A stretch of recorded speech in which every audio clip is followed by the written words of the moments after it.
Sol and Chimere have a final showdown. Osha makes a dark choice. Vernestra plots to protect the Jedi Order and more as the Sky Guys are back to recap Season 1 finale of The Acolyte.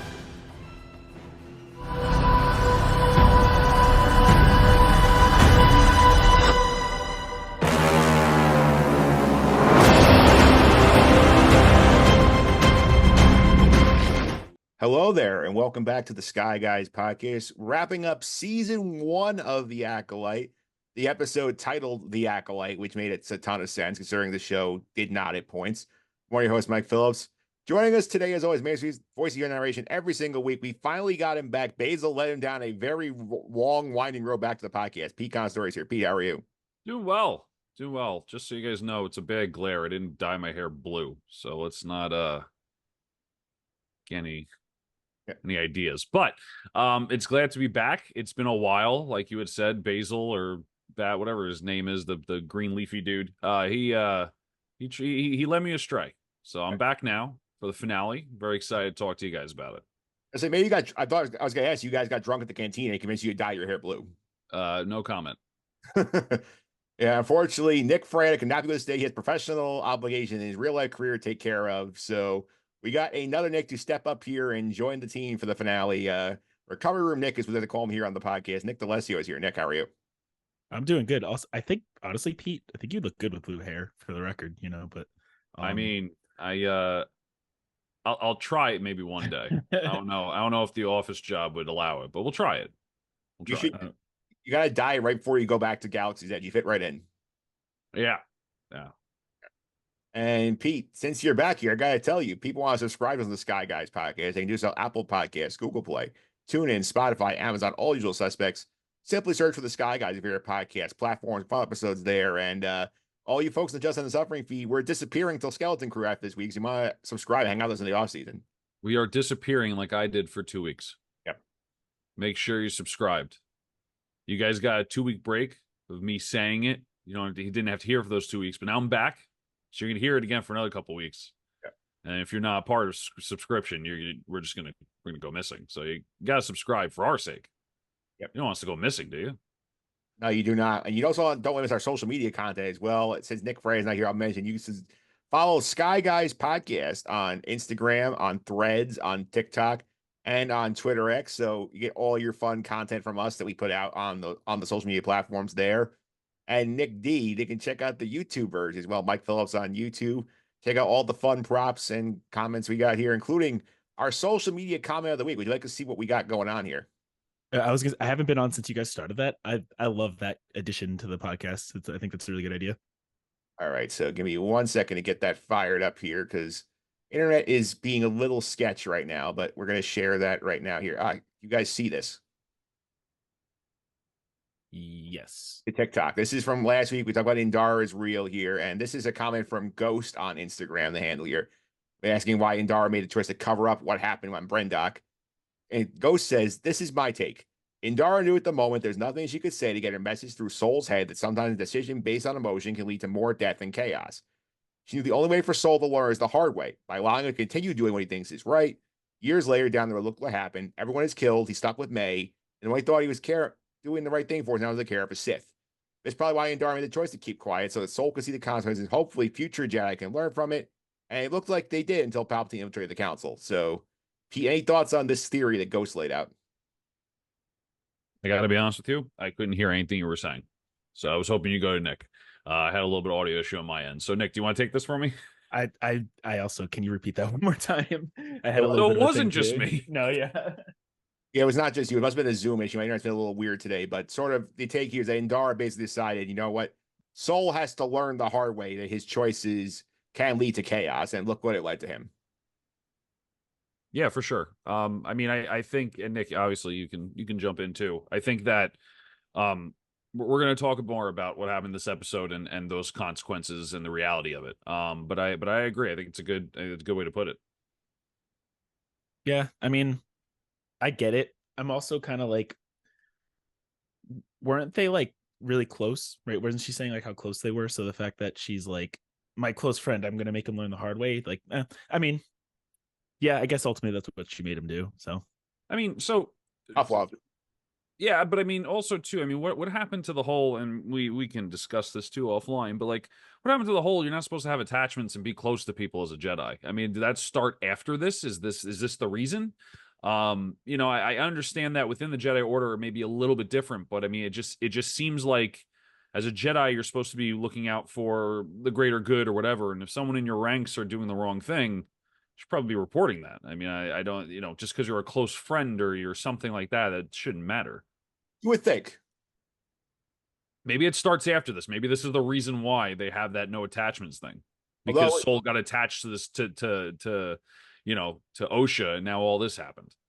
although Nick, considering what we saw Vernestra do at the end of this episode, you wonder maybe is this a different animal? Why this happens? I mean, we'll get to Vernestra's decision at the end of the episode, but I don't know. I guess we'll get into this more specifically. I think a lot of the writing is the issue, and I think that's kind of causing a whole bunch of other things. But I'm sure we'll dive into that. Yep. Since Nick Fraietta is not here, I'll take over the Star Wars news for the week. I'll also try to do my best Nick Fraietta style here with some of these stories. I'll go quickly through. There's a lot to discuss in the episode.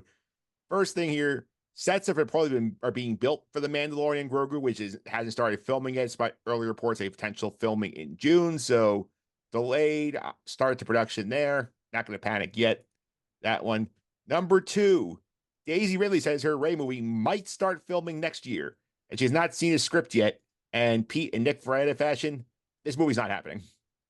Yeah, I don't know about this one. Look, it could very well be happening, but it'd be rushed and it's crap. But who knows? We don't know yet. Yeah, has not seen a script yet, so that's thing number two. Number three on the script front, Lucasfilm has hired Jonathan Tropper, who wrote the Adam Project on Netflix, to write Sean Levy's Star Wars movie, and in Nick Fraietta style, say this is another movie that's never going to see the light of day. Nick. Yeah, I don't know. I don't know what's happening in Disney. I think I just wish that like did what's Dave Filoni's whole role in all this? Isn't he like didn't they give him the keys to this, or was it just to only the Mandoverse? Like who's overseeing everything now at this point? Allegedly, it's Dave, but we don't know. I feel like it's Dave. I feel like they said Dave Filoni has the keys just to appease the fans, but like I don't think he's the one with the final say and everything. I think he's just involved, but I don't know. I don't think either of these are happening. Yep. And news item number four, which has gotten more interesting after last night's episode. Leslie Headland says she knows how her story connects to Plagueis and Palpatine, saying, quote, if I continue to get to tell this story, I know how I would like that to play out. I would say I think it's pretty complicated and messy. And in Nick Fraietta fashion, I'll add in here, we don't know if you're going to get the chance to tell that story. So she has Plagueis thoughts. Keep that in mind as you go through the episode. And that's it for our news department here. So nice and tidy and neat. Let's get into this finale here, which I was very confused. I turned on Disney Plus last night. I saw no title on the episode. They said labeled episode 8 on Disney Plus. Later on, the title is revealed as The Acolyte itself, according to Star Wars. But Pete, what do you think about this finale? I am not comparing it to Game of Thrones when it comes to quality. However, the finale. Let me check my bingo card off. Hold on. Yeah, please. I think the finale was in the same vein of being rushed. I think that throughout this season, or also throughout the finale, I just wish it had 20 to 25 more minutes of airtime each episode so that we can really, really dive into what they were trying to portray. To Nick's point, writing, yes, is bad, but I think the writing had the time restraints too. I still don't understand why an episode cannot go past an hour or 45 minutes or whatever, and that's not including the 25 minutes of credits that come after it. So I think I understood where they were coming from, and I think the finale was a good ending to the show. Very, very rushed at times, though. Yeah, Nick, I agree with that. I think the pacing's the bigger issue on my part here because, like, there was a lot of interesting stuff that happened in this finale. I just wish we had more time to explore it than the 43 minutes we were given. It almost feels like they knew how they wanted to end it, and then they knew like a couple of key moments that they wanted to do, but then they didn't know anything else with it. Like I feel like because like the ending, it should have it was as far as like a season finale to a show, I thought it was fine, but like as far as like the finale to this story that we've been told, I don't really know what we learned. Like, what was the point of this? What was, we'll dive into that a little bit more, but like, I you would think that like this is a prequel show, it's 150 years before or whatever. It should be leading up to, like, there should be a point to telling the story, right? And I'm just not sure what that point was. Yeah, and the crazy thing about the pacing, Pete, is that like remember back episode 5, the one we love, where we find out that Chimera is Darth Shark. We still don't know what his real dark like Sith title is. Like, and we found out in post interviews after the episode that like Leslie Headland says originally this was a season 2 idea. She moved up to season 1. So if they didn't do that, what the hell were they going to do this entire season? Well, I think it was a smart move, right? I think Chimera is probably the best written character of this show throughout. And I also think that the actor, remind me of the name again. I apologize. Hey, Jacinto. Manny Jacinto, thank you. So I think that the actor portrayed it perfectly, and I think this was, I said this before, the Kylo Ren that we should have got. And I think that pushing this into one, if they were just going to lead up to Chimera starting in season 2, it would have been a flop. I think this was a very smart decision to have this character be in it for the most part of the season. And I mean, you're right. What else would they've made this show about for a season other than this? So, I guess the correct decision. Yeah, let's get into the plot of this episode a little bit. We'll kind of go in different chunks here. We'll start with the Soul and May stuff here, because I feel like that's probably the weakest part of this episode. Would you say that, Nick? The Soul and I think honestly, I think the whole May and Osha just in general was probably the weakest part of the whole show. Yeah. So anyway, Soul basically has taken May to Brendok. His idea of Pete basically, I'm going to prove the verse exists. He starts to tell May what's going on. We find out later on he explains more.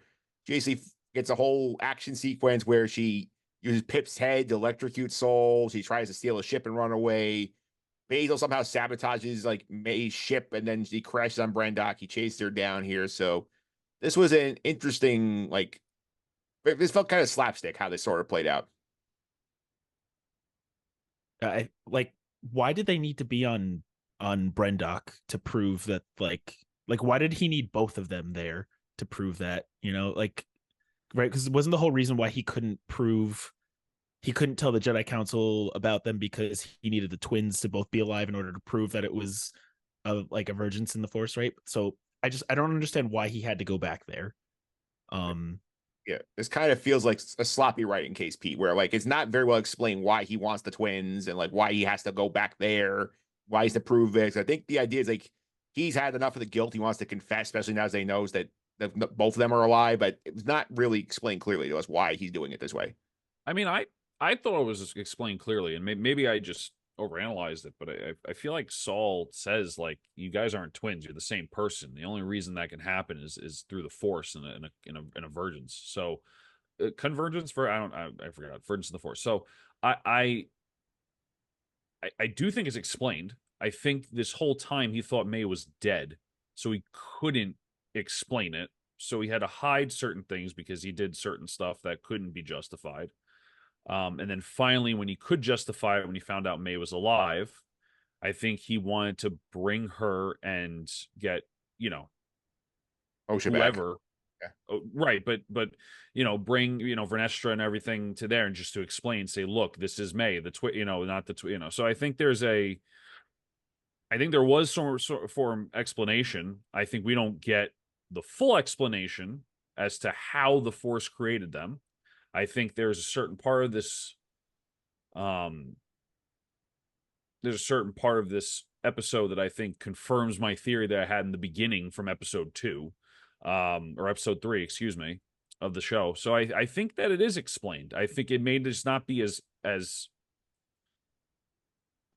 obvious as we may want it to. Yeah. And Nick, the slapstick stuff, like I feel like that was like the whole like using Pip to electrocute Soul and then having Basil sabotage like the shuttle from Soul ship. That was also I felt like very slapsticky.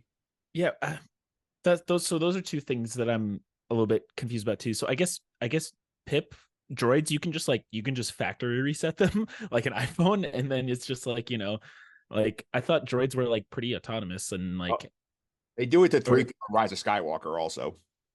that's true. Yeah, that's true. I guess you can do that now. And then why did just to the like to keep going on like why are things happening? Why did Basil why did he sacrifice the ship? Why did he like pull the cables on that? I was confused by that. I did not get that at all. Like, I guess maybe he thought the soul was gonna kill May or something. I don't know. Right? Also I guess just the other thing too, which goes back to just this question could be asked from the start of this entire show. Why didn't like the four Jedi just tell the council what happened from the start? Right? Because like if Soul's supposed to be this very like honorable Jedi master that people look up to, like wouldn't they believe him? Yeah, You I know, think like yeah. I think this goes back to last week though, Nick, where like Indar at the end basically says, like, you're the only thing this girl has left. You screwed up everything, and like if you take her away, she's gonna be an orphan wandering the galaxy here. At least like she's your mess now. You can like do the best to salvage her life. That's sort of the way I took it. yeah. I think it's much worse than that. I mean, Torben pretty much decides to go rogue because he wants to go back to Coruscant because he hates being away from his Yeah. home. And Saul's like, don't do it. And then Saul has to clean up the change, that the loose change that he left. So they pretty much breaking and entering because they're not supposed to engage people that are not engaging them. So that's the first rule they broke, right? Then Saul sees the mother's leaving and he thinks she's a threat to the girls, so he just straight up kills her. Yeah. She wasn't attacking him, straight up kills her. Then Indara has to come in and fix everything, and by doing that, she kills the rest of the witches that were taking over Kanaka, right? So now we have all of that, and then Saul only saves Osha by choice. I think there's a lot there that you don't want to tell anyone, right? I think there's a lot as a Jedi, at least in that time period, right? We're not talking about Anakin Skywalker time period. We're talking about the High Republic where everything is, the Jedi is great, except for maybe the one siren that we'll talk about a little bit. Jedi is great. We're peacekeepers. We're not engaging all that stuff to someone who had a personal motive that got in the way and he did things that a Jedi is not supposed to do. Yep. Yeah, for sure. There's a lot going on here. And I think let's also go back to the thing here. Go back to the Osha Chimera stuff here. We get a shot here of Osha wearing the helmet where he left off episode 6. We see Chimeras trying to reach out there, and then like we see that she's so in tune with the Force, Nick, that like she's basically able to take over his mind, like Mother Anastasia did to Torben way back when, which is pretty like creepy to watch, especially considering like this guy were kind of supposed to be like a master of the dark arts essentially, and like he's getting himself possessed by Osha. It tells you how strong she is. Yeah, and he was even struggling with it too, right? When he's introduced, oh my god, I'm forgetting the Jedi's name. But he was mentioning how Kymir's like fighting style is so unpredictable, and he's able to get in their heads and stuff, and to see her get into his head and him like struggling with it, I think that was actually a cool moment. And like she brought him into that same like kind of plane that Torben was brought into, right? Yeah. Or not? Yeah, Yeah, Torben. it's like I keep getting him confused with his Game of Thrones character. I think Nick described it last week is basically like we're seeing the inside version of the Jedi mind trick. Mm-hmm. Yeah, and like that was cool to see. And I guess Osha does have some training, Yeah. so it's not like she just put this helmet on and all of a sudden was like, oh my god, I can do this. It's, as we learn later on, she has a lot of anger inside of her apparently. So this is the first time she's like sitting with it, and it comes out in a pretty crazy way. Which that happens anytime like our main protagonists venture into a vergence or try to face themselves. It always goes dark really fast. So Yeah. it would make sense that Osha's first time goes really dark, Yep. It's going on here. We see that she tells Chimera, I saw a vision of May killing Saul. I want to go help him. Chimera says, okay, let's go on my ship. We'll go to the same place. Whoever finds him first wins. That's sort of, we have a contest here. Makes a pitch here. Okay, like you know what? Why don't we team up? You seem to be. I like the cut of your jib. You could be part of my team. And she's like, no thanks. And then as they leave, Pete, we see a mysterious figure in the cave watching them go. And this is how we found out Darth Plagueis is in canon. This is Darth Plagueis on this planet watching what's going on here. So What was your reaction besides the fact you got a point in the character draft? Um, I think it was cool. I think it was not needed, but it adds a little bit of validity of what Chimera's character is. Um, and I think that it adds a little bit more legitimacy to the show, right? After episode 3, everyone was freaking out about, well, how can they have this virgins, only, certain Jedi can do this and stuff like that. And Darth Plagueis was one of the people that can create life from the Force, right? So we kind of clean up that issue that everyone had. And also too, it's cool to see a live action Darth Plagueis. We've heard about him. We've talked about when it comes to the Emperor, and you're connecting it now to the original, to the prequel trilogy, in some sort of way. Because now, if we keep going down this road, we know that Darth Plagueis is going to get an apprentice, and we know who that apprentice is. Yep. Nick, what did you thought of the arrival of Plagueis? I mean, it was cool. I guess I think what a lot of people need to do, and myself included, is like, all right, Legends, that doesn't matter. That's not this. They're cherry picking what they like from Legends, but it's not canon. So I think there's gonna be a lot of people that are gonna be like, well, Plagueis wasn't alive yet, or Plagueis is only like 10 at this point. It's like, no, this is the canon now. This is how it is. We should like embrace that he is now in it, and this sets up for what he could potentially be doing moving forward. So in that aspect, I think it was cool to have him in it. I think it's kind of funny that he's just kind of creeping behind a tree in a cave. He's just kind of like, I'm here, and then that was the end of it. I thought they could have maybe done something a little bit more with that, but I'm it's cool that he's in it now. Well, he's literally in the shadows. That's pretty cool. That's one thing here, like a Sith are in the shadows. And I'll also point out, I found a tweet about Nick's point out the legend stuff. This is something Vader's Order on Twitter shared like on here in terms of the Acolyte canon argue with Plagueis. This is from the Plagueis novel, which is in Legends. Palpatine asks Plagueis at one point, just how old are you?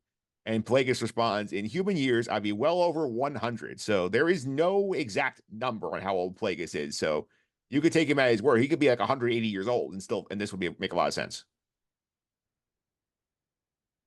Yeah, I mean, if the Legends doesn't even have a solid thing, then like everybody can chill out a little bit, you know? Yeah, for sure here. And I do think also, Pete, Plagueis is an interesting place where I think like I'm happy he's here. I'm glad that like he's in the show. I do also think they left it mysterious whether like is Chimera his current acolyte? Is he after Chimera because Chimera's trying to encroach on his turf? Like I think we have possibilities of Plagueis. I think would have been nice to explore a little earlier than we got. I mean, my assumption is that Chimera was being trained by Darth Plagueis, and now Darth Plagueis is seeing that Chimera is trying to get an apprentice himself, and because of the rule of 2, that's a threat to Plagueis. So I think that's probably why he's creeping in the shadows, and he's just keeping a watchful eye over his apprentice. But I mean, that's just an assumption. Nothing was actually said. It would have been nice if there would have been a little bit of an introduction, but for what it is, I think this is a great start. I mean, it would almost make sense. Chimera did that with May. He kind of like creeped on her from the distance, was kind of always keeping an eye on him. So if Plagueis actually is his master, he's doing the same thing. So it would make sense that they're doing that. He's kind of, keeping an eye out, seeing how he could take this to his advantage, Yeah, for sure. Let's go. Well, wait, I'm gonna pin the Vernestra stuff for a minute because Vernestra stuff is kind of secondary for most of the episode until it circles back in here. So the Soul May front here, we see Soul basically lands, goes off pursuit of May. He goes back to the Coven's place. This is clearly abandoned at this point. Chimera and Osha arrive at the elevator site, and Pete, they did not know Chimera just disappeared to thin air. Like, that's a pretty neat parlor trick. Good for him. David Copperfield, if I ever sub so myself. I think I mean, I just think it adds more mystery to his character. I mean, granted, Osha had her back turned to him for a good amount of time, so he probably just walked away, went around the corner, and then used the Force to speak with her through their minds. So it wasn't like it was just vanished. It was just like, I'm going to work on this door and talk to you, thinking you're behind me and you're not. So yeah, it's pretty crazy. And then we see Soul and Chimera basically in the meeting because May and Osha are in their own parts of the base. Soul base and Chimera have this big fight here. And Nick, what do you think of the fight, the final lightsaber duel this season here between Soul and Chimera? So I thought it was good. I think the one thing the show has done right is their choreography. You know, they made it a big point to say that they're like trying to do better choreography, and I think they did that. And I think this was cool too, that it wasn't just like a straight up sword fight. Like they had some cool like moves into it. He did the Saul did the Liu Kang like jump kick thing, you know. I like that they get more like Soul would turn off his lightsaber, do a move, and then turn his lightsaber back on. You know, I like the variation that they had with it. Yeah, Pete, how'd this fight feel for you? Really good. I did enjoy it. I think this one was on par with what happened in episode 5, was it? I think episode 5 had a lot more shock value because of the outcome. I think this was a very good lightsaber battle. I think that you could say what you want about the show. I think the lightsaber battles have been very good, except for when Kalnaka was fighting Torben and Soul. I feel like that was a little underwhelming. However, the lightsaber, like Nick was saying, the choreography has been great. I really really like that. Like Nick had said as well, they're incorporating non-lightsaber combat with the lightsaber. They're using the lightsaber as an extension of themselves instead of their weapon, and that's it. We don't really see that in the prequels, sequels, originals that much, right? So I think it's very, very cool to see that. I think it shows that the Jedi are more trained than just using that big, laser sword. But I really enjoyed it. Yeah, I think the fight. Oh, sorry, Mike. Sorry. yeah, I enjoyed it too. Plus, I do think like we see lots of cool stuff here. I did like, even though we do get also the Osha May fight at the same time, where like Osha basically says like that she couldn't become a Jedi because she hated May for destroying the family, and May telling her that Soul killed Mother Anastasia. I do think even though that fight was not as good in my opinion, I did like the transition they did also, where like you had them kicking and then you got back to the lightsaber. That was a cool transition. Yeah, I think one thing too, just to add, is a lot of the issues with like Star Wars lightsaber fights in general is there's never really any stakes involved in it because you either know the character that's fighting is going to live, or you're like, there's no way Ahsoka's gonna die in season 2 of Clone Wars. You know what I mean? So the fact that Darth Shark has killed so many people, you really don't know if Saul's gonna live. You don't know if he's gonna kill everybody. You don't know if the Jedi are gonna show up and he's gonna kill them too. So the fact that there was actually stakes for the first time in a while, I think that made it way more intense. Yeah. I also did like this whole fight here because Soul basically like comes in, like he kicks ass, he has Chimera dead to rights, he slices lightsaber basically in half, and he's ready to basically kill him. For May comes in out of the woods, like pickpockets his lightsaber here, and we get Chimera doing the full line read of Palpatine to Luke in Return of the Jedi, Nick, where he's like, oh, like, kill him and your training will be complete. You can fully join the dark side. And May's like, nah, I don't want that. I just want him to admit what he did. So this was an interesting choice.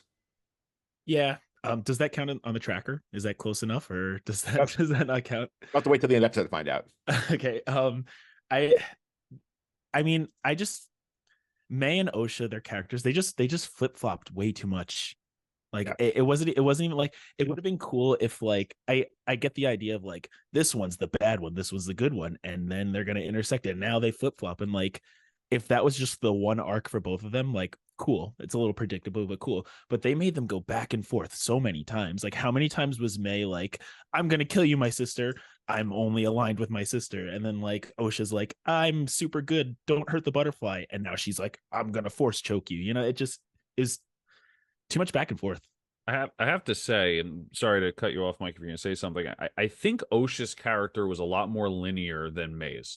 I think if you look at Osha from the start to the finish, I think that character development makes sense. Was the writing great? Was the pacing great? Maybe not the best, but I think Osha's path is very linear, right? Starts off with someone who's just trying to earn a living, gets in trouble because someone that looks like her is doing this stuff. She gets back to rejoin the Jedi, and as she's starting to see stuff, she starts to get corrupted and she starts to get more mad and all that kind of stuff.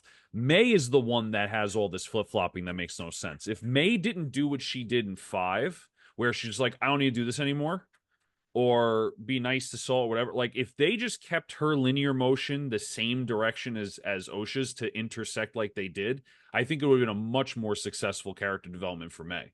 But I think because they needed to make those really bad pacing decisions to have May flip flop, to have Chimera attack and all that kind of stuff, it kind of puts the character at a disadvantage when it comes to their arc.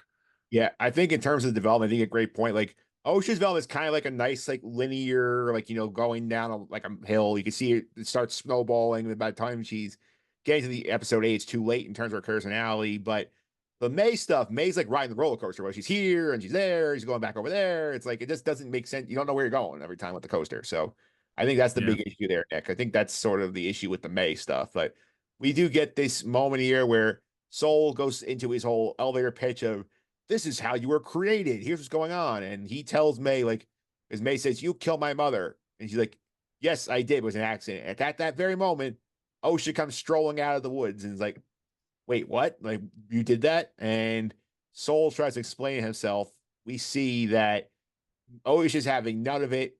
Osha starts force choking him. She grabs his lightsaber, and Pete, we get a Kyber crystal bleeding live action. That's something we've seen before. It's pretty cool. That was really, really cool. I think that's a really nice touch to the show. And I think that this was the icing on the cake, right? She was already kind of tipping to the dark side a little bit. You can kind of see it happening a little bit, and then it's just like you just see it full blown happen. So I think it was great. I think the corruption of the Kyber crystal, the bleeding of the Kyber crystal was really, really cool to see live. And to see, that lightsaber turn red was pretty cool. Yeah, and Nick, I also do think it interesting here that Osha lives up to the promise that Chimera is basically set for May. It's like, kill a Jedi without a weapon, and the Force choke is the way she does it, and Osha's the one who'll do it, not May. Yeah, I thought when he said kill a Jedi without using a weapon, what I thought the outcome was going to be was they were going to like turn somebody, like Soul was going to join the dark side or something, and that was going to be how they kill the Jedi. But I guess it literally meant kill a Jedi without using a weapon, and that was for a force choke, which has I'm curious, is a force choke? I was having a debate with somebody. I'm curious what you guys think. Like, can all Jedi force choke? They just don't because they're Jedi, or is that like a dark side power? I think it's a dark side power. I'm pretty sure. Like, because can anybody just do that? Or well, we've seen Jedi crush things, right? Do they not like crush cans or crush like doors? Yeah, and isn't that essentially what a force choke is? Right? It's the same thing. So I feel like maybe it's just a dark side move because of like the social aspect of it. Like Jedi don't do that. And doesn't Cad Bane doesn't he have like a thing put into his throat so he can't be force choked, or is that only against his like the Sith Jedi, the Sith people? You know what I mean? Like I'm just curious because I know like force lightning feels like a very exclusive, different type of force that only dark side uses. But like, can anybody force choke? It kind of seemed like this is the first time anybody's done it before.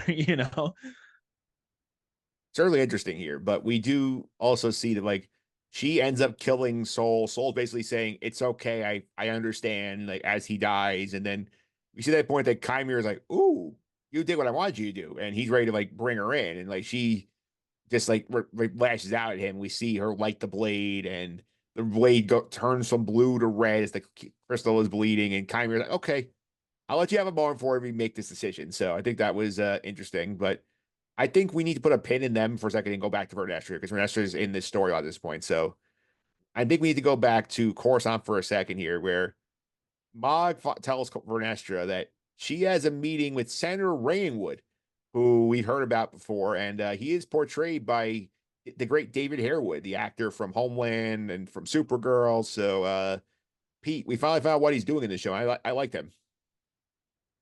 Yeah, I think he was a good character. I mean, he's only in this episode, and he brings up some good points.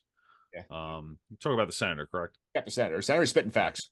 Yeah. No, I think this is where the Jedi start to feel the pressure, and that's why Vernestra does what she does at the end of the episode. Yeah, Nick, I gotta say, Rainwood is like basically not taking any of Vernestra's bullshit, and it's pretty good to see because like he's basically saying, "Oh, I feel like Vernestra's trying to drag information out of him saying, what do you think you know? And like she accidentally spills that he's like, I think there's a cover up. And she's like, well, we're allowed to have internal murder investigation when there's multiple Jedi being murdered. He's like, wait, multiple Jedi being murdered? Something is wrong here. So like this guy is very smart and very aware of what's going on. Yeah, also like he's not wrong. like like what he wants isn't even that big of a deal. I feel like he's like, I think you guys have been operating on your own too long. Let's have like a third party come in and kind of audit you guys and see what process is going on here, because you guys seem like you're up to some shady things. And like he's right. They're doing a cover up to prevent the politicians from getting involved, which is like, he's not wrong. It's usually the politicians are the evil people in these types of shows, but I'm like, this guy's onto something here. Yeah, and Pete, he's also onto something too, because he says you're trying to control something you can't. And Vernestra's like, we don't claim the Force. Like, no, you can't control your emotions much you are. Someday there's gonna be one guy, one Jedi who's gonna lose his shit and destroy all you guys. No one's able to stop him. So like we should be involved here, trying to prevent that. So he's another one who seems to have gotten the spoilers for episode 3. Foreshadowing of even this episode. Yeah. Right. And we'll talk about it a little bit, but let's just say Vernestra had her own apprentice. Yep. And we'll talk about that. Yes. And Ray and Wood basically says, we're going to tell the Chancellor what's going on here. We're going to have a conversation about this later. At this point, Vernestra learns that Sol has reported in, says, Mog, get as many Jedi as you can on a team without arousing suspicion. So she takes the approach that May should have taken in episode 3, Nick. She basically brings like 20 Jedi with her to this planet, figure out what Sol's up to, as opposed to like May's bringing 4. Yeah. Also, she said grab as many Jedi as you can without alerting anybody. It's a lot of Jedi. He did a really good job. Yeah, he got like Mog gets credit here. He brings like what? Imagine get like what 13 people with him without raising suspicions. Yeah, it was pretty good, unless they're really shady Jedi. Yeah. Right. I mean, look, I've said it before. The Jedi Order is the problem, right? It's the main problem of how Anakin goes to the dark side. They kind of push them away. So there was probably corruption in the Jedi Order, or even what's the word I'm looking for? Like they're on a pedestal, like they can do no wrong, right? I mean, I think that's been a thing, and we start to see it start here with Sol and with Vernestra and stuff. So, look, it's a possibility that even in the Jedi Order, there's secrets. Yep, there are secrets here, and we found out that she gets to the planet here.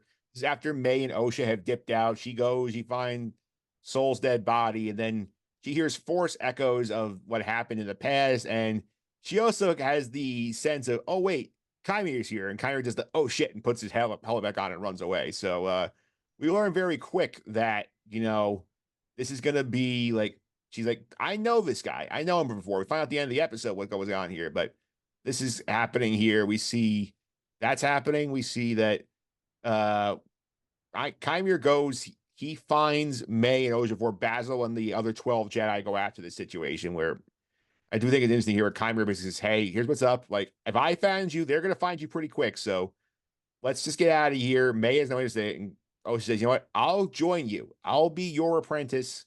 You help her out. And Kymir says, okay, I'll just erase her memory so she can't point back to us. So they can't use her to find you. So interesting resolution for the twins here, where Osha completes her ascent to the dark side and May is basically turned to a vegetable. So that's where we end up with these two characters here. Pete, how do you think they did with landing these two characters? I think that's fine. I think this is where the pacing goes really bad once we start getting the May versus Osha fight scene into everything. I think that's where the pacing starts to become a problem. Then it becomes a real problem with this scene. They did May a favor. Yeah. If they don't wipe May's memory, and honestly, Vernestra did the ultimate favor, but if they don't wipe May's memory, there's a good chance that this person stands trial, and they take it more seriously because they think she's still a serious threat, right? Vernestra probably looks at May as like, well, this person doesn't know what the hell's going on, so she's fine. We can cover this up. Spoilers of the podcast there, but kind of helps out both parties. I think that there is a want to be a Jedi for Osha that she never was able to get because of her emotions, and now she's finally getting the opportunity to use those bad emotions to right what she thinks is wrong. Yeah. And right now it's the Jedi, especially hearing after what Soul did to her mother. So they kind of both help. It helps both of them out in very opposite ways, but it does.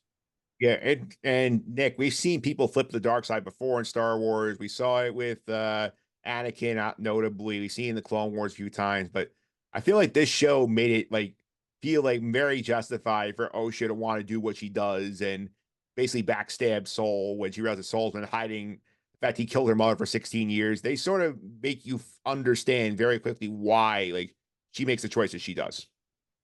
Yeah, I think though my issue with it is less about what happened and just how fast it happened. Like this could have been, again, what Pete was saying before. Why are these episodes a half hour long? If we had like a 12 episode season or 8 1 hour long episodes, and you had enough time to let that cook and see her internal conflict and struggle, but it was kind of just like, I'm the good guy here, and then in the last 2 episodes it's like, now I'm the bad guy, like I like the idea of it and I like seeing it happen. It's just too fast. Yeah, too fast is certainly criticism of this show here. We see at one point, like Team Basil shows up, they find May, they arrest her, they bring her in here, and Vernestra goes to talk to her, and basically May says, like, the only last thing I remember is that my mom that I set a fire, my family died. And we're just like, oh, I can use this. I can work with this. Like, this is something I can play to my advantage because we see that she goes to meet with the chancellor and Raywood, a bunch of senators about what's going on here. And the idea we've come up with here is we're covering it up even further. That this is Soul's fault. Soul went rogue. Soul did something bad on Brendok. He was on a team of 4 Jedi. They're all dead now. All done. Our hands are clean. We're going to do a better job of this. Sorry, guys. So the chancellor needs to buy it. And the cover up is, in fact, intact right now and does neatly close the cannon hole of like, how do we not know the Sith? Because Vernestra covered it up. Does that bother you, Pete? No, I think it plays right into that the Jedi don't want people knowing the truth, or Jedi don't want people knowing what is going on behind closed doors. I think, look, this is how Palpatine gets to Anakin. It's very simple, right? This is the start of how the dark side could leverage the Jedi and leverage the Republic to become the Empire, right? So I think that this is like her character I used to respect and now I don't because of this, but it makes a lot of sense. I'm totally okay with it. And I think that a lot of people need to take this show at face value and understand that this is not their show. This is the canon of Star Wars. This is Disney's show. They own it. They could tell whatever story they want. If they don't like it, you either have to just enjoy it or just say, okay, it wasn't for me. But I think it was a great way to do it. Yeah, Nick, it just feel like this point that's sort of like the incident on Brendok is sort of like the snowball that's starting to go down the hill as you have cover up after cover up, and like they're getting further away from the main thing. The cover is worse than the crime, and we're sort of seeing this start spiraling down the hill where we get to the point in the prequels where Mace Windu and Yoda are saying the dark side clouds everything. It's impossible to find dark side people. So like, because they've been doing bad shit, so now they're sort of not seeing where the lines are anymore.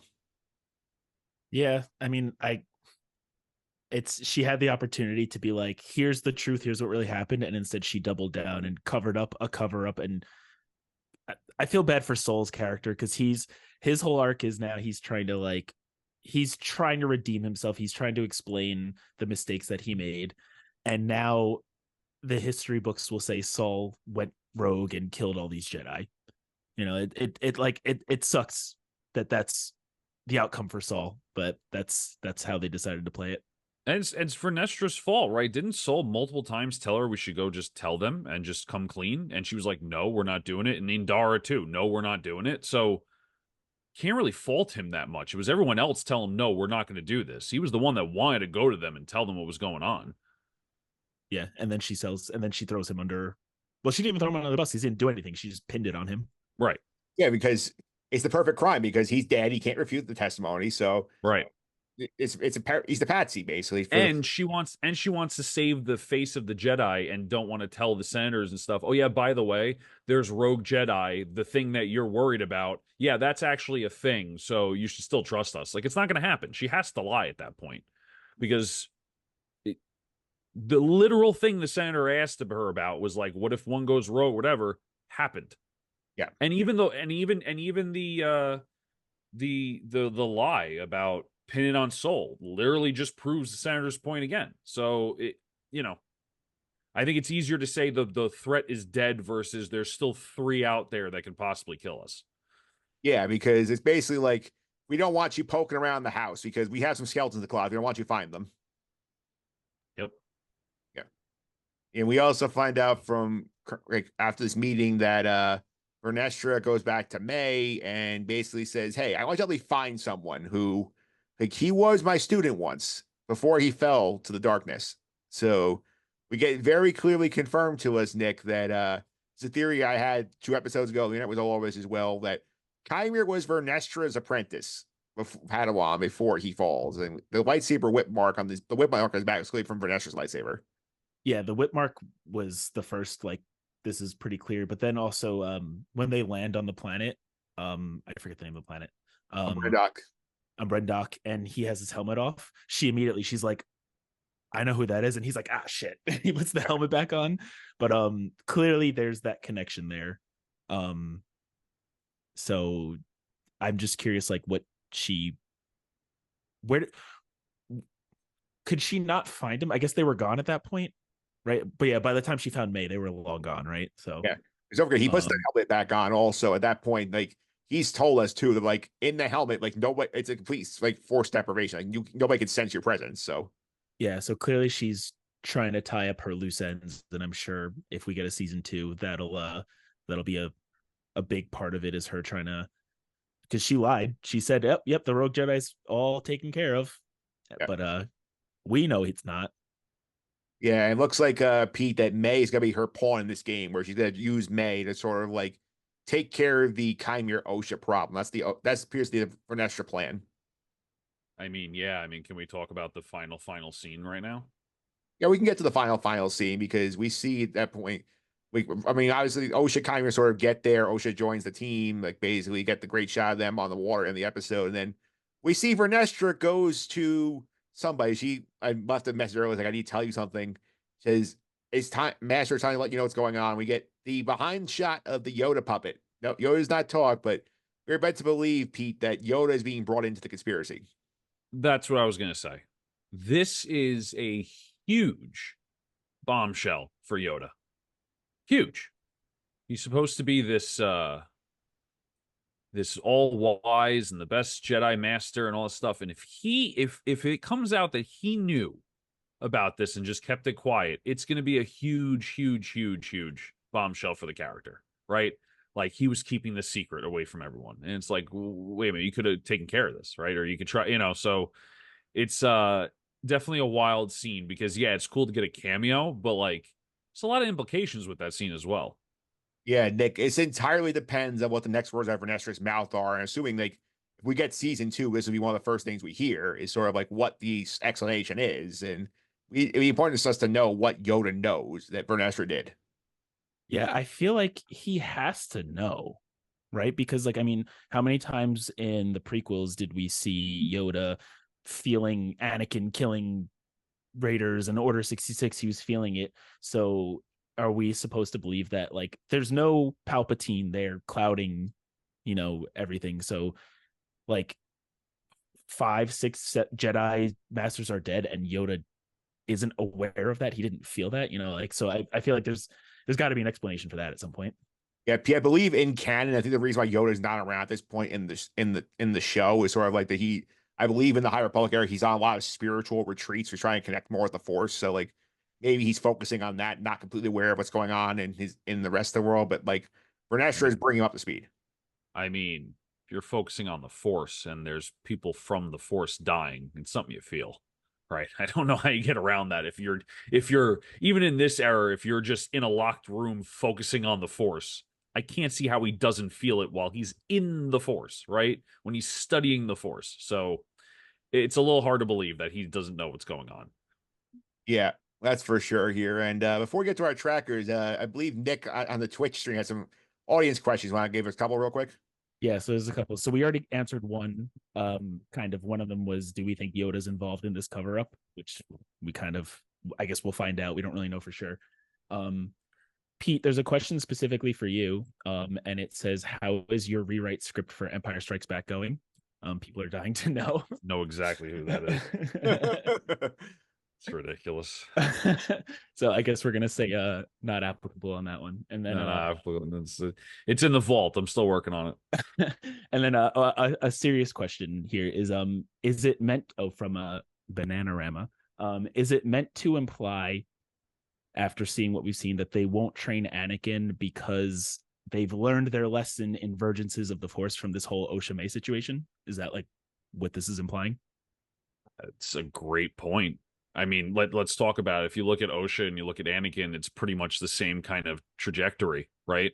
They're both born from the Force, both have a lot of anger in them because of what's happened to their family, specifically their mother. And they become the most powerful force to be reckoned with, right? I mean, just from, not to say Osha's more powerful than Darth Vader, but Osha puts on the helmet, and all of a sudden, Chimera is just like he's struggling. He can't even contain it. Same thing with Anakin. He's the prophecy, the chosen one, all that kind of stuff. So the correlation to me is 1 for 1. It's just a matter of the timing and the character's name, right? So I think it's a great point. Yeah. Plus, Yoda's there. Yoda knows what's happening at this point. We at least know that like Osha and May are involved, according to Vernestra.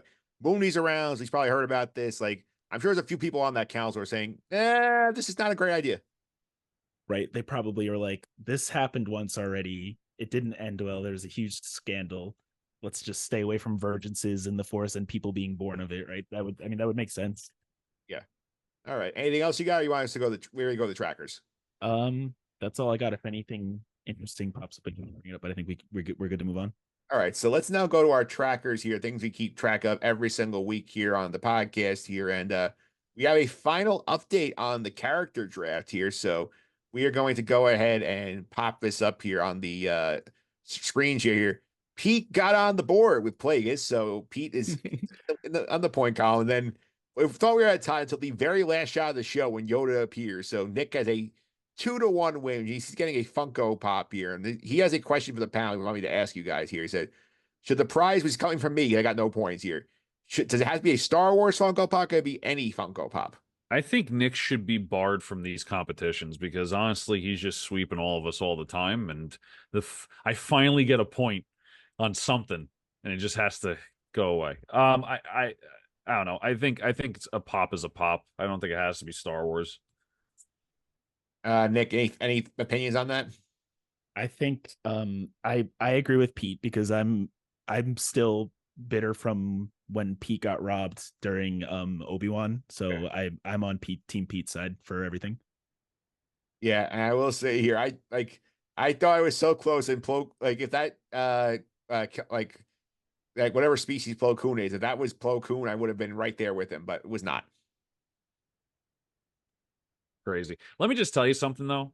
I think my Plagueis point should be worth more than just 1 because it's like such a long shot. It's like a shot in the dark to hit. Like we got a live action Plagueis, which has never been done before, but we've had live action Yoda and Keanu Mundi. So I feel like mine should be worth more. I'm just throwing that out there. I feel like we can talk about that maybe. I agree. Thanks, Nick. See, I got one Nick on my side. Maybe not the other one. Well, the positive is you have to pay for the pop now. I do. This doesn't matter. Last place pays. It's about who it's going to at this point. All right. Well, we'll talk about it. We'll talk about it in the future here, but we'll update our trackers here, things to keep track of every single week here on the podcast here. The final countdown, the lightsaber colors here. We had a tie at the top between yellow and blue with 8 each. Red came in strong thanks to Osha bleeding the crystal, tie with green at 7, and just the 1 purple. So yellow and blue, the most common lightsaber colors, Nick. Yeah, I do you think there a conspiracy to this? Are they pushing yellow super hard because that's Ray's color and they want to sell more Ray lightsabers? Do you think that's why? Synergy. I mean, I do like the yellow one a lot in particular. In Jedi Survivor Fallen Order, that's the color that I actually chose for mine. So Yep. Also, next up here, we had 6 lightsaber duels. Pete, we had Soul versus Kyrie of the boards. Basically, almost a duel in episode, but like this, the percentage after episode 5 spiked it. Yeah, I mean, that's more lightsabers, please. I mean, I think that's a great thing in Star Wars to have. Yep. Next up here, Nick, the classic line tracker. So we did there was have, at least one. There was at yeah, least one. we did have 2. We got, I did say strike him down, your train will be complete. Did make the board.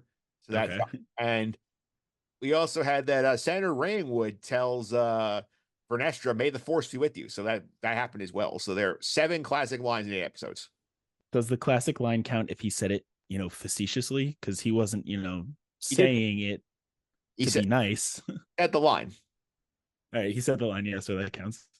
Yep. Next up here, Pete, we're counting Plague as an EU tie-in. So we have 7 EU tie-ins over the course of the show. Very cool. And last but not least, Nick, another canon cameo with Yoda. So 2 over the course of the show. Okay.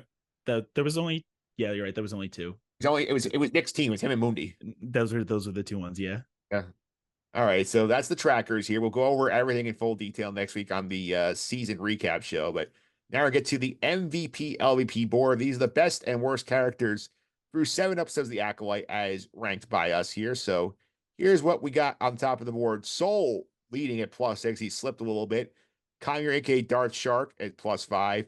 Pete also had a point to Indara last week. So clean sweep for Indara pushed her from -2 to +2, Pete. That's awesome. Yeah. Basil +1, Mother Anastasia +1, Nick, 5 positive characters in the entire show. That's actually surprising, but Yeah. Vernestra at 0. I suspect she might not stay there after today. Yord -1, Osha -1, Jackie -1, the prison guard droid -1, the prison gang from the premiere -1, Mother Coral -1, Mog -1. Torben picked up 2 LVP points last week. Pete, you want to tell us why you jumped on the Torben train with me? I mean, to me, wait, Torben was last week? Yes. Because you and I both gave Torben the point. Nick and Mike Brescia gave it to Soul. I thought last week was a different episode. I must be bugging out. It's the second flashback last week. Huh. Yeah, I gave it to him because he started all this mess. If he didn't just run, it would have been a little bit different. So that's why I gave it to him. Yeah, that was my argument exactly. I said that it's Torben's fault that all this happens. Because if he doesn't go back, no, this is an issue. That's why he easily just takes the pill. Why else? Yeah. And May is in last at -6. I don't think she's gonna get out of there this week. So Nick Fraietta did submit his ratings and scores for us here, so I'll read them out as we get to them. But Pete, start us off here. Who's the MVP for the week? Chimera. I mean, every time that man's on screen doing dark force stuff, it's just really good writing, and he plays it really well. So I just have to give him the MVP.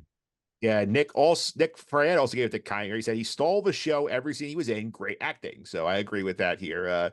Nick D, what are you doing this week? So I'm gonna do a bit of a wild card here. I think if we're talking the series as a whole, I think Chimere's the strongest point of it. No questions asked. He's the best character. But for this particular episode, I'm gonna go with Senator Rainwood. He's the only one that sees through all the bullshit. He's they're up to some shit and he's like onto them and he's like, I want to do the right thing here and hold you guys accountable. And the Jedi are the ones that are like, I don't know why Disney hates Jedi so much, but the Jedi are the one that are like, oh, we got to do something about this. So I'm putting Senator Rainwood on the board. Yeah, you stole my thunder. That was exactly where I was going with the pick. Oh, really? Senator Rainwood. Sorry. It's all right, because as I said before, everything he said, no lies detected. He called the Jedi on their shit, and he basically knew their house better than they did. Also, yeah, how do we question how he knew? Or is it just he has a source and that's the end of it? I just think we'll give him the benefit of the doubt. He's connected. Yeah. All right. Now go the LVPs here. Nick Fraietta gave us May. He said awful character arc, awful acting, which is weird because it's the same as Osha. So we're gonna give May an LVP point here. So Nick D, give us your LVP. I'm going to give the LVP to Vernestra because this is all her fault. I think a lot of this is her fault. And she was given the opportunity to do the right thing. And we said it before, she doubled down and covered up the cover up. And she's gonna have to do a lot of redeeming herself in order to make this up. But I think yeah, she's my LVP. Yeah, I'm throwing the hammer down on Vernestra here. She has a very good opportunity to just get out of the hole here. And she's made it a lot harder for the Jedi to get out of this hole because she just doubled down and just took the snowball and just kicked it down the hill even further to make it harder to come out of this. So, Pete, where are you going? I'm also going Vernestra. I think watching this whole season, I think I have a little bit more sympathy for May's character because I just think the writing failed her. I don't think it's a bad character. So I'm just gonna Vernestra for sure because the character herself just ruins the Jedi Order's image, and it's just gonna continue to do so until episode 3, Revenge of the Sith. Plus, as we found out that she was responsible for Chimera before Chimera fell. So, like, she's Right. also directly Another tricking the whole thing. another point for her, really. Think about it. All right. So now we're going to grade the episode on a scale of 1 to 10. 1 is worth the 1978 holiday special. 10 is the Prison Break episode of Andor for the pinnacle of live action Star Wars content. Nick D, you can start us off again here. So I'm going to give the finale a 5. I think it was fine. I don't think I'm ever going to watch it again. I'm not going to really think about it too much after. So that's 5. It wasn't bad, but I didn't think it was particularly great either. yeah, I'm going to give this one, I'm going to give it a 6.5. I think there was a lot of stuff I liked in here. I liked the Plagueis reveal. I liked the Chimera stuff. I liked Osha's turn. The May stuff drags it down a little bit. And I think it should be a 6, but Senator Raven would get another half-point bump. So 6.5 for me. So Pete, what are you doing? I'm probably gonna give it a 7.5. I think it's a good episode concept wise. I think I enjoyed watching kind of the fall of Osha. I enjoyed the fighting, the choreography. I enjoyed Chimera in it. I enjoyed Soul's part in it. Even though it was bad, I enjoyed Vernestra's role in it because you can see all the kind of inner workings of it. The pacing was bad, in certain parts, and the writing was bad in certain parts. So I still think it's an above average episode. I think that this episode is definitely better than some other episodes in Star Wars. So I'll give it a 7.5. Yeah, actually, you're convincing. I'll bump up to a 7. I feel like I'm good with that one. And Nick Fraietta rounded out here. He gave it a 5. He said, the finale doesn't entirely land because the characters and their arcs are not engaging. I do not buy anything from Ep 7 as a reason to feel guilt, and thus the entirety of the finale doesn't land. The actions episode and series is a huge highlight, and the choreography is something I hope Star Wars takes with them in the future. Also, Yoda and Plagueis' appearance is Jingle Keys at its finest. That's Nick's thoughts on the episode. So I think the Yoda's Jingle Keys, but I don't think Plagueis is. I think Plagueis finally brings him into the game, right? I mean, like, Chimera has obviously learned it from him. So I don't think it's Jingle Keys. I think, yes. I think at face value, sure. It's like, oh, it's Plagueis. We saw him because there's no dialogue. There's no story behind it right now. It's just his face and his hand. But it kind of starts a conversation and it kind of shows you, okay, we're heading in this direction. So I don't know. I think it's Jingle Keys. The Yoda thing is Jingle Keys for sure. Yoda's 10,000% Jingle Keys. Like, that's like, especially when she told us again this season, oh, Yoda's not in the show. Oops, for sure. 2 seconds of the back of his head just to be like, I want to talk to Master Yoda. I mean, again, if he comes in season 2 and they're talking, he's not Jingle Keys anymore. He has a role, but this doesn't move the story forward at all. Yep. That's it for us for this week here. I think we did a good job staying on task with the finale here. We have a very fun podcast next week, Pete, when we have to wrap up season 1 and look at what a season 2 could look like if we get it, because again, we don't know if they're getting another season. Yeah, I mean, I got to be honest with you. I kind of hope they get a second season to kind of redeem themselves on the pacing and the writing, because I feel like the concept's good. Not the best Star Wars show, but I think the concept's good. I could definitely see, Nick, the path where a season 2 can be much better than season 1. I think, like I said this off air, I feel like I'm talking this more next week here. I think this season was very May, Osha, Manla, Stenberg centered, whereas like Short C was driving the whole action.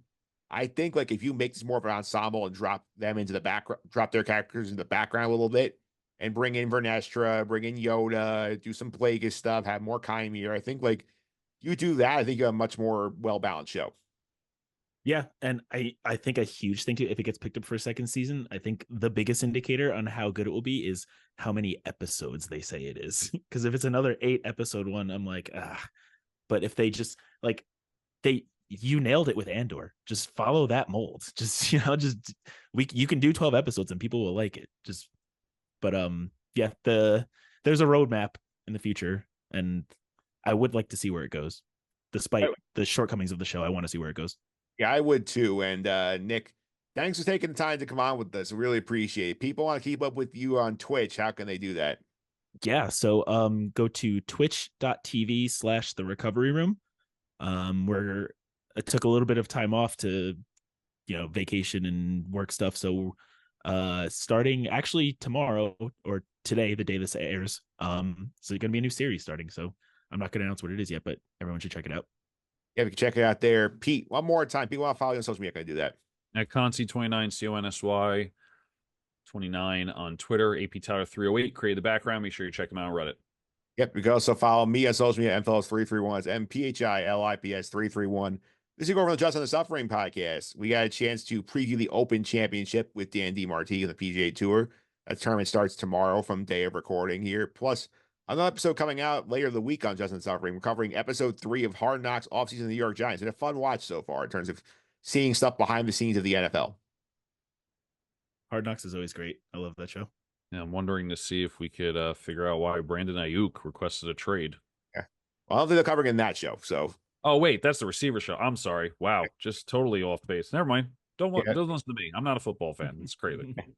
Yeah. Also, one more time, you can follow us on social media, the Sky Guys podcast, same podcast, but like on Instagram, Twitter, Threads, TikTok, all your fun social media followers will be back there. We'll be back next week to talk about season 1 of the Acolyte, what season 2 could look like.